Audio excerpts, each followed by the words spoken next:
একটি রুমে তুমি কি জানো একটি রুমে মাত্র 23 জন থাকলেই তাদের মধ্যে যে কোনো দুইজনের জন্মদিন একই দিনে হওয়ার সম্ভাবনা অনেক বেশি। আবার 23 জনের বদলে 75 জনকে একসাথে নিলে এই চান্স প্রায় 99% হয়। এখন তুমি ভাবতে পারো এক বছরে 365 দিন রয়েছে, তাহলে এই 23 জনের মধ্যে দুইজনের জন্মদিন একই দিনেই হওয়ার চান্স কত? এই বিষয়টির গাণিতিক রূপই হচ্ছে সম্ভাবনা। এই অধ্যায়ে আমরা সম্ভাবনা সম্পর্কে জানব, আর অধ্যায়ের প্রথম পর্বে সম্ভাবনার প্রাথমিক একটা ধারণা পাবে। সম্ভাবনা শব্দটি শুনে নিশ্চয়ই বুঝতে পারছো কোনো ঘটনা হতে পারে নাকি পারে না তা বোঝানোর জন্য এই শব্দটি ব্যবহার করা হয়। ইংরেজিতে একে বলা হয় প্রবাবিলিটি। এখানে ঘটনা হলো আমাদের চারপাশে দেখা যায় এমন কোনো অবস্থা যার কোনো ফলাফল রয়েছে। যেমন তোমার স্কুলে যাওয়া একটি ঘটনা, সূর্যের চারপাশে পৃথিবীর ঘোরাও একটি ঘটনা, আবার বাইরে বৃষ্টি হতে থাকলে তুমি বাসা থেকে বের হবে কি হবে না তাও একটি ঘটনা। এভাবে আমাদের প্রতিদিনের জীবনে ঘটনা ঘটে থাকে। আজকে আমরা যে সম্ভাবনার ব্যবহার করে থাকি তার উৎপত্তি হয়েছিল কার্ড গেমের মাধ্যমে। 1654 সালে একজন অসাধারণ দার্শনিক সেভালিয়ে ডে মেরার গ্যাম্বলিং এর সময় বারবার জিতে সবাইকে তাক লাগিয়ে দিয়েছিল। তার নিজস্ব কিছু ট্রিক ছিল গেমগুলো জেতার জন্য। সেখান থেকেই পরে দুইজন ফ্রেঞ্চ ম্যাথমেটিশিয়ান পিয়ার ডে ফেরমা এবং ব্লেইজ প্যাসকেল সম্ভাবনা সম্পর্কে গবেষণা করার অনুপ্রেরণা পেয়েছিলেন। পরে আরো অনেক ম্যাথমেটিশিয়ানের প্রস্তাবিত থিওরির মাধ্যমে সম্ভাবনা আজকের রূপ ধারণ করেছে। বর্তমানে বিজ্ঞান, অর্থনীতি, ইন্স্যুরেন্স কিংবা খেলা থেকে শুরু করে আরো অনেক ক্ষেত্রে তুমি সম্ভাবনার ব্যবহার দেখে থাকবে। টেলিভিশনে খেলা দেখার সময় তুমি নিশ্চয়ই এরকম উইন পার্সেন্টেজ দেখে থাকবে। এটাও কিন্তু সম্ভাবনার মাধ্যমেই বের করা হয়। যেমন বাংলাদেশ আর ইংল্যান্ডের মধ্যে হওয়া টি-20 ম্যাচে যদি ইংল্যান্ডের শেষ 3 ওভারে জয়ের জন্য 67 রান লাগে আর যদি হাতে মাত্র 2 উইকেট থাকে, তাহলে তুমি নিশ্চয়ই এই পর্যায়ে ধরেই নিবে যে বাংলাদেশ ম্যাচটি জিতে যাবে। এই ঘটনাটিকেই ম্যাথমেটিক্যালি প্রকাশ করাই হলো সম্ভাবনা। আবার খেয়াল করবে আবহাওয়া অধিদপ্তর আগে থেকেই বৃষ্টি, শৈত্যপ্রবাহ, ঘূর্ণিঝড় ইত্যাদির প্রেডিকশন দিয়ে থাকে। এমনকি পরের কয়েকদিন তাপমাত্রা কত ডিগ্রি হবে তা হিসেব করে আগে থেকে প্রেডিক্ট করা হয়ে থাকে। এই সকল প্রেডিকশনেই সম্ভাবনার কনসেপ্টকে কাজে লাগানো হয়। মনে করো তুমি একটি কয়েন টস করলে, এতে হয়তো হেড অথবা টেইল পাবে, অর্থাৎ এই দুটির বাইরে অন্য কোনো ঘটনা ঘটবে না। আবার যদি 3বার কয়েন টস করে থাকো, তাহলে হয়তো 2বার টেইল ও 1বার হেড, অথবা 2বার হেড ও 1বার টেইল পাচ্ছ। কিন্তু তুমি যদি কোনো কম্পিউটার প্রোগ্রামিং এর মাধ্যমে এভাবে প্রায় 10,000 বার কয়েন টসের আউটপুট বের করো, তাহলে দেখবে যে হেড অথবা টেইল ওঠার সংখ্যা 5,000-এর কাছাকাছি হবে।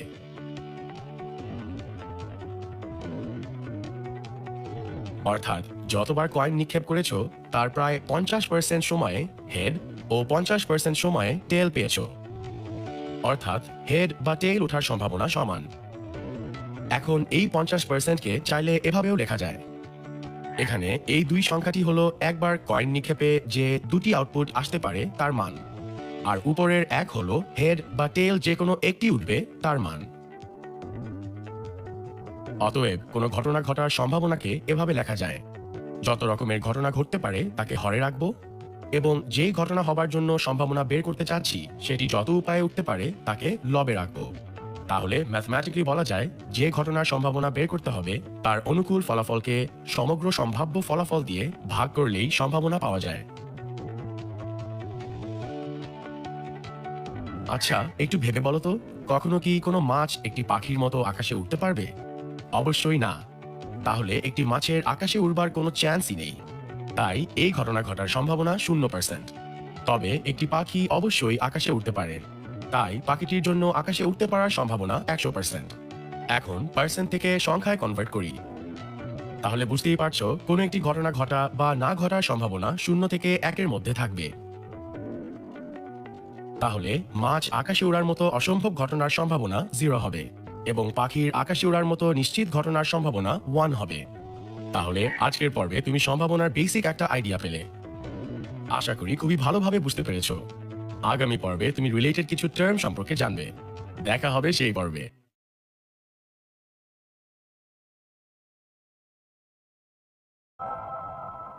গত পর্বে তুমি সম্ভাবনা সম্পর্কে একটি বেসিক আইডিয়া পেয়েছো।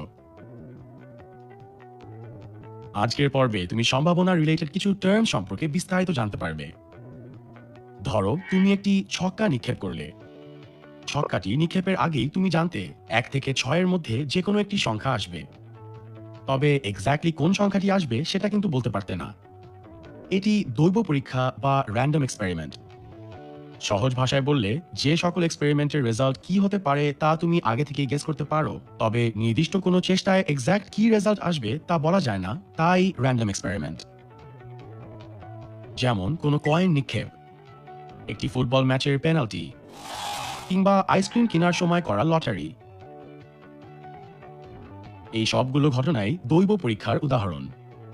আবার একটি র্যান্ডম এক্সপেরিমেন্টের যতগুলো রেজাল্ট আসতে পারে তাদের সকলকে একটি সেট হিসাবে ধরে নিলে তাকে নমুনা ক্ষেত্র বা স্যাম্পল স্পেস বলে। যেমন এই উদাহরণেই দেখো, তুমি জানো যে এখানে 1 থেকে 6 মধ্যে যে কোনো একটি সংখ্যাই রেজাল্টে আসবে। তাহলে এ সকল সংখ্যাকে একটি সেট এস এ রাখা হলে এখানে এস হলো একটি নমুনা ক্ষেত্র। একইভাবে কয়েন নিক্ষেপ করলে শুধুমাত্র হেড অথবা টেল আসা সম্ভব, তাই কয়েন নিক্ষেপের নমুনা ক্ষেত্র হবে এইচ ও টি। নমুনা সেটের প্রত্যেকটি উপাদানই হলো একটি নমুনা বিন্দু। তাহলে এখানে 1 2 3 4 5 and 6 একটি নমুনা বিন্দু। এভাবে তুমি বলতে পারো যে এই নমুনা ক্ষেত্রে মোট 6টি নমুনা বিন্দু আছে। তবে একের বেশি বার নিক্ষেপে নমুনা বিন্দুর সংখ্যা বাড়তে থাকবে। যেমন ওই একই ছক্কা 2 বার নিক্ষেপে এরকম 36টি নমুনা বিন্দু পাওয়া যাবে। মজার ব্যাপার হলো, দুটি ছক্কা একসাথে নিক্ষেপেও একই নমুনা বিন্দু পাওয়া যাবে। তেমনিভাবে দুটি মুদ্রা একসাথে নিক্ষেপ বা একই মুদ্রা পরপর 2 বার নিক্ষেপে নমুনা ক্ষেত্রের কোনো পরিবর্তন হবে না। নমুনা বিন্দু বা নমুনা ক্ষেত্র বের করার একটি পদ্ধতি হলো প্রবাবিলিটি ট্রি আঁকা। মনে করো তুমি একটি কয়েন 2 বার টস করলে। প্রথমবারে হেড অথবা টেইল আসবে। ধরো প্রথমবার কয়েন টস করার ফলে হেড আসলো, পরে যদি আবার টস করো তাহলেও হেড বা টেইল আসবে। একইভাবে প্রথমবার যদি টেইল আসে তাহলে পরের বারও হেড অথবা টেইল আসবে। এখন এই 2 বার কয়েন টস করার ফলে যে ফলাফল আসে তা এই চিত্রের মতো বের করাকেই প্রবাবিলিটি ট্রি বলে। আবার যদি কয়েন নিক্ষেপের পর ছক্কা নিক্ষেপ করি তাহলে কয়েনের এইচ বা টি প্রতিটি ক্ষেত্রে ছক্কার 6টি সংখ্যার যে কোনোটি আসতে পারে, তাই এর প্রবাবিলিটি ট্রি হবে এরকম। তাহলে এই দৈব পরীক্ষার জন্য নমুনা ক্ষেত্র হবে এরূপ এবং এর টোটাল নমুনা বিন্দু হবে 12টি। একইভাবে তুমি দুটি ছক্কা নিক্ষেপের নমুনা ক্ষেত্র আঁকতে পারো। স্ক্রিন পজ করে খাতায় এঁকে নাও। এবার চলো অনুকূল ফলাফল বা ফেভারেবল আউটকাম সম্পর্কে জেনে নেই। ধরো তুমি চাও একটি ছক্কার গুটি নিক্ষেপের ফলে জোর আসার সম্ভাবনা বের করতে। এখন ছক্কার গুটি নিক্ষেপে মোট ফলাফল 6টি, 1 2 3 4 5 6। জোর সংখ্যা আছে 3টি, যা হলো 2 4 এবং 6। অর্থাৎ এই 3টি সংখ্যার মধ্যে যে কোনো একটি সংখ্যা আসলেই হবে। তাই এই 3টি ঘটনাই হবে এক্ষেত্রে অনুকূল ফলাফল। তোমার পরীক্ষার রেজাল্টের 2টি ঘটনা ঘটে, হয় তুমি পাস করো না হয় ফেল করো। তাহলে এই 2টি নমুনা বিন্দু হলে তোমার পাস করার সম্ভাবনা হবে হাফ, আবার তোমার ফেল করার সম্ভাবনাও হাফ। তাহলে এই 2টি ঘটনা ঘটার সম্ভাবনা সমান। এরূপ ঘটনাকে সমসম্ভাব্য ঘটনা বা ইকুয়ালি লাইকলি ইভেন্টস বলে। কোনো দৈব পরীক্ষার রেজাল্টে একটি ঘটনা ঘটলে অপর একটি ঘটনা যদি না ঘটে তাহলে তাকে পরস্পর বিচ্ছিন্ন ঘটনা বা মিউচুয়ালি এক্সক্লুসিভ ইভেন্টস বলে। যেমন একটি ছক্কা নিক্ষেপ করলে যদি 6 আসে তাহলে ওই একই সময়ে 1 থেকে শুরু করে 5 পর্যন্ত ওঠার কোনো সম্ভাবনা নেই, তাই এটি পরস্পর বিচ্ছিন্ন ঘটনা। মনে রাখবে, পরস্পর বিচ্ছিন্ন ঘটনার মধ্যে কোনো কমন উপাদান থাকবে না। যেমন কোনো ছক্কা নিক্ষেপে জোড় সংখ্যা ও 2 থেকে ছোট সংখ্যা আসার ঘটনা পরস্পর বিচ্ছিন্ন ঘটনা। তবে অনেক সময় খেলায় 2 দলেরই সেম স্কোর থাকতে পারে, অর্থাৎ একই আউটপুট একই সময়ে 2 বার আসতে পারে। এ ধরনের ঘটনা পরস্পর বিচ্ছিন্ন ঘটনা নয়। যেমন একটি ছক্কা নিক্ষেপে জোড় সংখ্যা অথবা ৩ দিয়ে ভাগ যায়, এরকম ঘটনার পরস্পর বিচ্ছিন্ন ঘটনা নয়, কেননা এই দুটি ঘটনায় ৬ সংখ্যাটি দুইবার আছে। আজ তাহলে এ পর্যন্তই। তুমি দৈব পরীক্ষা, অনুকূল ফলাফল, নমুনা ক্ষেত্র ইত্যাদি সম্পর্কে জানলে। পরের পর্বে আরো ইন্টারেস্টিং কয়েকটি টপিক নিয়ে আমরা আলোচনা করব। সে পর্যন্ত ভালো থেকো। গত পর্বে তুমি সম্ভাবনার কিছু রিলেটেড টার্মস সম্পর্কে জেনেছিলে।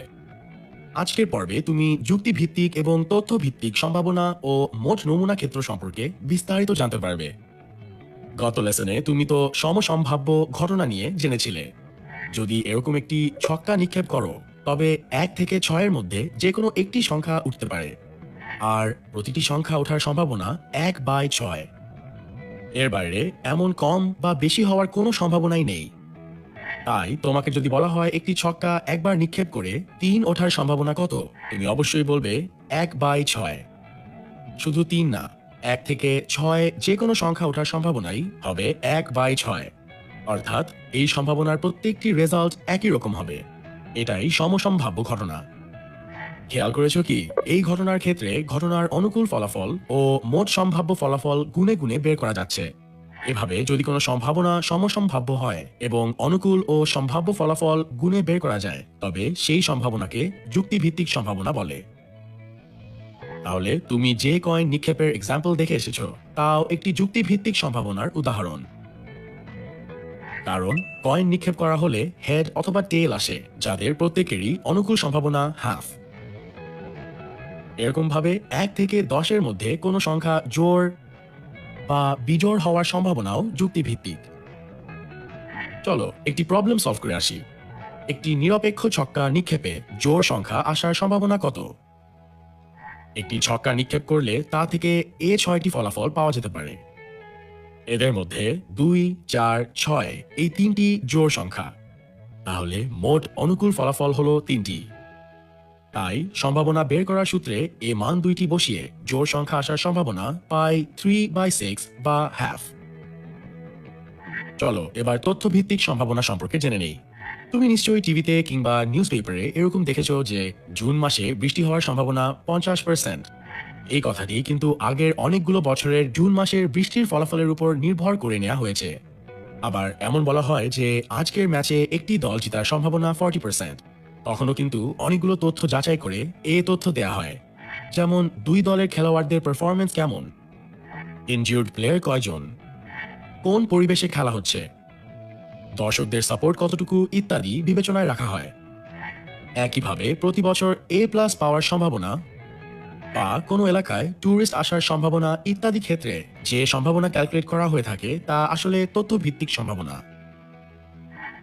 খেয়াল করে দেখো, এখানে যুক্তিভিত্তিক সম্ভাবনার মতো গুণে গুণে অনুকূল ও সম্ভাব্য ফলাফল বের করা যাচ্ছে না, এবং ফলাফলগুলো সমসম্ভাব্য না। তাই এই ধরনের সম্ভাবনাকেই তথ্যভিত্তিক সম্ভাবনা বলে। খেয়াল করে দেখবে এই সম্ভাবনার ম্যাথ প্রবলেমগুলোতে জরিপে, রিপোর্টে তথ্য থেকে পাওয়া এরকম কিছু কথা দিয়ে শুরু হয়। চলো তথ্যভিত্তিক সম্ভাবনার বেসিক একটি ম্যাথ প্রবলেম সলভ করি। আবহাওয়া অধিদপ্তর থেকে পাওয়া রিপোর্ট অনুযায়ী জুন মাসে সিলেট শহরে ২২ দিন বৃষ্টি হয়েছে। তাহলে ৫ জুন বৃষ্টি হওয়ার সম্ভাবনা কত? তুমি তো জানো জুন মাস ৩০ দিনে, আর এই মাসে সিলেটে বৃষ্টি হয়েছে ২২ দিন। তাহলে যে কোনো একদিন বৃষ্টি হওয়ার সম্ভাবনা হলো ২২/৩০। সুতরাং ৫ জুন বৃষ্টি হওয়ার সম্ভাবনাও ২২/৩০। আশা করি এতক্ষণ সব বুঝতে পেরেছ। চলো এখন শর্টকাটে মোট সম্ভাব্য ঘটনার সংখ্যা বের করা শিখি। তুমি তো আগের লেসনে প্রবাবিলিটি ট্রি দিয়ে এই নমুনা ক্ষেত্রটি বের করা শিখেছ। খেয়াল করে দেখো, একটি মুদ্রার দুটি পিঠ আছে, হেড আর টেল। অর্থাৎ মুদ্রা নিক্ষেপ করলে এই দুটি ছাড়া আর কিছু ওঠার কোনো সম্ভাবনা নেই। দেখো, দুইবার নিক্ষেপ করলে মোট সম্ভাব্য ঘটনার সংখ্যা পাই 4টি। আবার এভাবে হেড আর টেইলের জন্য 2 লিখে দুইবার নিক্ষেপের জন্য পাওয়ার 2 দিলে উত্তর 4 পাওয়া যায়, যা প্রবাবিলিটি ট্রি এর সাথে মিলে যাচ্ছে। তাহলে শর্টকাটে মোট সম্ভাব্য ঘটনার সংখ্যা বের করার জন্য একবার নিক্ষেপে মোট আউটপুট লিখে তার উপরে পাওয়ার আকারে নিক্ষেপের সংখ্যা বসালেই হবে। তাহলে চিন্তা করো তো, 3টি মুদ্রা একবার নিক্ষেপ করলে বা একটি মুদ্রা 3বার নিক্ষেপ করলে মোট নমুনা ক্ষেত্র কতটি হবে? তাহলে হেড আর টেইলের জন্য 2 লিখে 3বার নিক্ষেপ বা 3টি মুদ্রার জন্য পাওয়ার 3 দিলেই মোট সম্ভাব্য ঘটনার সংখ্যা পাওয়া যাবে। তুমি প্রবাবিলিটি ট্রি একে মিলিয়ে দেখতে পারো। একইভাবে ছক্কার জন্য মোট আউটপুট হয় 6টি। তাহলে একটি ছক্কা 2বার নিক্ষেপ করলে মোট সম্ভাব্য ঘটনার সংখ্যা হয় 36, যা প্রবাবিলিটি ট্রি এর সাথে মিলে যায়। এবার দেখব কিভাবে প্রবাবিলিটি ট্রি না এঁকে নমুনা ক্ষেত্র বের করা যায়। মুদ্রা নিক্ষেপের ক্ষেত্রে অলরেডি তুমি জানো 3বার মুদ্রা নিক্ষেপে মোট 8টি নমুনা ক্ষেত্র আসে। এক্ষেত্রে প্রবাবিলিটি ট্রি ছাড়া নমুনা ক্ষেত্র বের করার জন্য প্রথমে মোট নমুনা ক্ষেত্রের সংখ্যার অর্ধেক পরিমাণ h লিখব ও অর্ধেক পরিমাণ t লিখতে হবে। যেমন এক্ষেত্রে হবে 4টি h ও 4টি t। এবার 4-এর অর্ধেক অর্থাৎ 2টি h ও 2টি t নিচে নিচে লিখতে হবে। ফাইনালি 2-এর অর্ধেক অর্থাৎ একটি h ও একটি t লিখতে হবে। খেয়াল করে দেখো, প্রবাবিলিটি ট্রি একে একই আউটপুট পাওয়া যেত। তাহলে আজকে এ পর্যন্ত। আজ তুমি যুক্তিভিত্তিক ও তথ্যভিত্তিক সম্ভাবনার বিস্তারিত জানলে। আগামী পর্বে কিছু গাণিতিক সমস্যার সমাধান করা শিখবে। সে পর্যন্ত ভালো থেকো।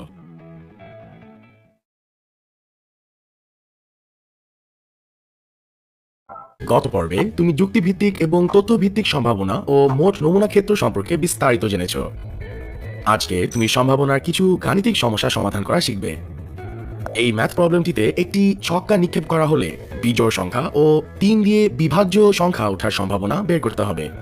ছক্কাটি একবার নিক্ষেপ করলে 1 থেকে 6 যে কোনো একটি সংখ্যা উঠতে পারে।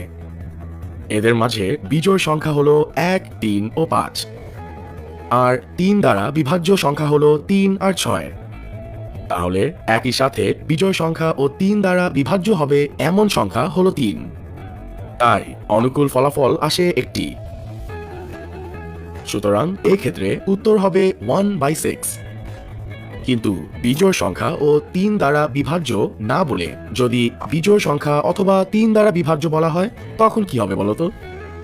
যেহেতু এখানে অথবা বলা আছে, তাই বিজোড় সংখ্যা হলেও হবে এবং 3 দ্বারা বিভাজ্য হলেও হবে, অর্থাৎ এই 4টি হবে অনুকূল ফলাফল। তাহলে সেক্ষেত্রে উত্তর হবে 2/3। অর্থাৎ অথবা থাকলে কমন আনকমন সবগুলো নিতে হবে, কিন্তু ও থাকলে শুধু কমনগুলো অনুকূল ঘটনায় আসবে। একটি ছোট উদাহরণ দিলে আরো ক্লিয়ার হবে। মনে করো তোমার মা তোমাকে বাজার থেকে চাল অথবা ডাল আনতে বলল। তার মানে চাল আনলেও হবে, ডাল আনলেও হবে, আবার 2টি আনলেও সমস্যা নেই। কিন্তু যদি তোমাকে বলে চাল এবং ডাল আনবে বা চাল ও ডাল আনবে, তখন কিন্তু তোমার চাল ডাল 2টি আনতে হবে। চলো এবার মুদ্রা রিলেটেড এই 2টি ম্যাথ প্রবলেম সলভ করি। এই প্রবলেমগুলো করার ক্ষেত্রে সবচেয়ে বেশি সমস্যায় পড়তে হয় কমপক্ষে, বড়জোর বা সর্বোচ্চ এই শব্দগুলো নিয়ে। এক্ষেত্রে তুমি বোঝার জন্য বিয়ের দাওয়াতের কথা চিন্তা করতে পারো। ধরো তোমার কোনো বন্ধু তোমাকে বলল তার বোনের বিয়েতে তোমার ফ্যামিলি থেকে কমপক্ষে 3 জন যাবে। এক্ষেত্রে তোমার কিন্তু বিয়েতে যেতে হবে এবং 3 জনকে অবশ্যই নিয়ে যেতে হবে। তুমি চাইলে সবাইকেও নিয়ে যেতে পারো, কিন্তু যদি বলা হতো বড়জোর 3 জন যেতে পারবে, সেক্ষেত্রে যদি বিয়েতে যাও তাহলে সর্বোচ্চ 3 জন যেতে পারবে। চাইলে 2 জন বা তুমি একা, এমনকি কেউ না গেলেও সমস্যা নেই। ঠিক একইভাবে এই প্রবলেমগুলো সলভ করার ক্ষেত্রে প্রথমেই মোট সম্ভাব্য ফলাফল বের করতে হবে। এখন কমপক্ষে 2টি টি এর ক্ষেত্রে প্রথমেই দেখতে হবে কোথায় 2টি টি আছে, অথবা এর থেকে বেশি আছে। কিন্তু কোনোভাবেই 2 এর থেকে কম আছে এমন ঘটনা নেওয়া যাবে না। তাহলে এক্ষেত্রে নমুনা বিন্দু পাই 4টি। সুতরাং সম্ভাবনা হবে 4/8 বা হাফ। এখন বড়জোর বা সর্বোচ্চ 2টি টি আসার ক্ষেত্রে 2টি টি এর থেকে বেশি আছে এমন ঘটনা নেওয়া যাবে না, তবে টি নাও থাকতে পারে, কিংবা শুধু একটি টি থাকতে পারে, অথবা 2টি টি আছে এমন ঘটনা নেওয়া যাবে। তাহলে বড়জোর 2টি পাওয়ার জন্য নমুনা ক্ষেত্র পাই এই 7টি। তাহলে সম্ভাবনা হবে 7/8। চলো এবার ঢাকা থেকে রাজশাহী হয়ে দিনাজপুর যাওয়ার এই প্রবলেমটি সলভ করি। প্রথমেই খেয়াল করো ঢাকা থেকে রাজশাহী যাওয়ার জন্য এই 2টি অপশন পাই। আবার রাজশাহী থেকে দিনাজপুর যেতে এই দুটি অপশন আছে। তাহলে ঢাকা থেকে রাজশাহী ট্রেনে এসে দিনাজপুর যাওয়া যাবে এই দুই উপায়ে। আবার ঢাকা থেকে রাজশাহী ট্রেনে না এসে দিনাজপুর যাওয়া যাবে এই দুই উপায়ে। তাহলে প্রবাবিলিটি ট্রিটি হবে এমন। আবার তুমি তো জানো যে কোনো ঘটনা ঘটা বা না ঘটার সম্ভাবনার যোগফল হয় 1।